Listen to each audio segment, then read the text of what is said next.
اگر تم پیغمبر کی مدد نہ کرو گے تو اللہ ان کا مددگار ہے۔ وہ وقت تم کو یاد ہوگا جب ان کو کافروں نے گھر سے نکال دیا۔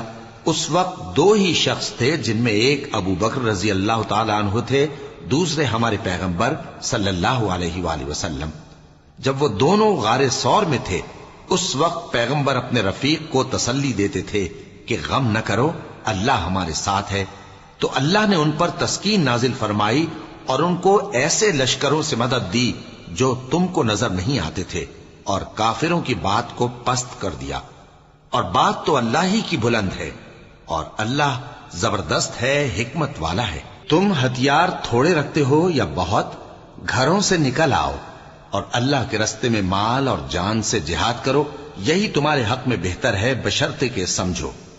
اگر مال غنیمت آسانی سے حاصل ہونے والا اور سفر بھی ہلکا ہوتا تو